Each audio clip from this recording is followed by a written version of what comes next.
드디어 한국 시간으로 9월 18일 3시 FOMC 결과가 나와 올해 금리 흐름과 연준의 금리 결정 이후 코인 시장이 어떻게 반응할지 시나리오별로 정리해줄게. 이 단순 소식 요약 아니고 정말 정확한 인사이트 제시해줄 테니까 끝까지 시청하고 댓글에 링크 남겨진 정보방에서 핵심 정보 확인해. 구독과 좋아요는 사랑입니다.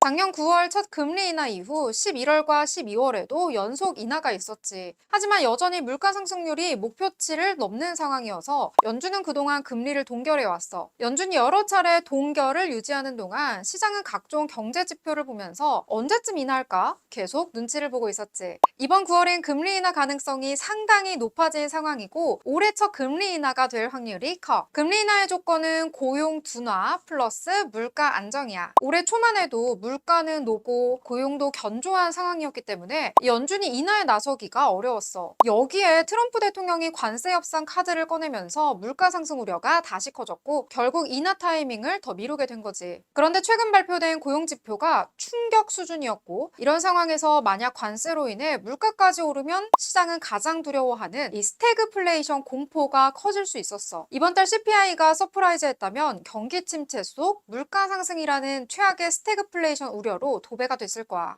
다행히 이번 달 FOMC를 앞두고 발표된 CPI는 안정적인 모습을 보이며 스태그플레이션 우려를 덜었어. 경기 둔화 속에 물가가 안정된다면 연준은 금리 인하로 돈을 풀어서 이 시중에 유동성 공급을 할 수 있고 경기를 살리면서 물가를 통제할 수 있다면 이건 시장이 꿈꾸는 골디락스로 갈 수 있는 거지. 정리하자면 경기 둔화는 경기 침체 플러스 높은 물가 스태그플레이션으로 이어지고 경기 둔화 플러스 물가 안정이 되면 유동성 공급 플러스 물가 안정 유지, 결국 골드락스로 가게 되는 거야. 이번 FOMC에서 가장 중요한 건 단순히 금리 발표 자체가 아니라 파월 의장의 연설톤과 향후 가이던스야. 더 많이 내릴 것이다 혹은 조심스럽다 같은 거지. 실제로 금리 인하가 될 것이라는 건 시장에서 어느 정도 예상을 했기 때문에 코인 가격에는 선반영되었어. 그렇기 때문에 25bp 인하 자체보다는 연준의 톤, 즉 매파냐 비둘기파냐 이게 더 시장에 큰 영향을 줘.